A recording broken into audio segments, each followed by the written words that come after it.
The early 2010s saw a new breed of internet emerge. This wasn't your everyday Google search, it was darker, hidden.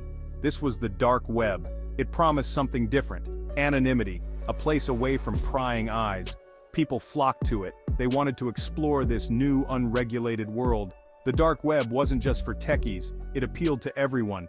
Dissidents, activists, and criminals saw its potential. Here they could operate without fear. At least, that was the promise. The dark web quickly became a haven for illegal activities. Drugs, weapons, and stolen data were all traded openly.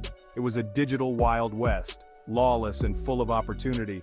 The dark web was a force to be reckoned with. It was here to stay.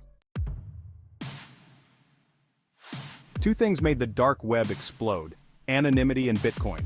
The dark web used something called Tor. It bounced your internet traffic around the globe. This made it almost impossible to track users. Anonymity emboldened both buyers and sellers. They felt safe. They felt invisible. Then came Bitcoin. This digital currency was perfect for the dark web. It was decentralized and untraceable. Transactions were anonymous. It was the perfect fuel for this underground economy. With anonymity and Bitcoin, the dark web thrived. It was a potent combination. It sparked a revolution. In 2011, a website appeared. It was called Silk Road. This online marketplace changed everything. It was the Amazon of the dark web. Silk Road was a one-stop shop for illegal goods. You could find anything: drugs, weapons, fake IDs, you name it. The site used Bitcoin for payment. It offered user reviews and an escrow system. Silk Road was incredibly successful. It made millions of dollars. It also drew attention. Law enforcement agencies were watching. The founder, Ross Ulbricht, known as Dread Pirate Roberts, operated in the shadows. He became a mythical figure, a symbol of the dark web's power. Section 4: The Fall of Silk Road and the Rise of AlphaBay. The success of Silk Road was short-lived. In 2013, the FBI shut it down. They arrested Ross Ulbricht. The dark web was shaken, but it wasn't defeated. A new player emerged from the ashes: AlphaBay. AlphaBay was bigger and more sophisticated than Silk Road. It had a wider selection of goods and services. It had tighter security. It became the new king of the dark web.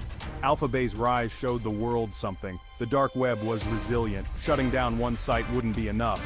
The game of cat and mouse had just begun. Section 5: The Cat and Mouse Game. Law enforcement versus the dark web. The authorities tried to crack down. They launched Operation Onimus. This was a global effort to dismantle the dark web. They seized servers and made arrests. But the dark web adapted. They moved to new platforms. They used stronger encryption. The fight was far from over. For every takedown, a new site popped up. It was a constant battle. Law enforcement agencies struggled to keep up. The dark web was like a hydra. Cut off one head and two more would grow back. Section 6: The Never-Ending Chase. AlphaBay seemed untouchable. It was making millions. It had millions of users. The authorities were playing catch-up, but the chase was far from over. AlphaBay's reign wouldn't last forever. The authorities were closing in. They were learning from their mistakes. The final showdown was on the horizon. The story of the dark web is one of innovation and conflict. It's a world of anonymity and danger.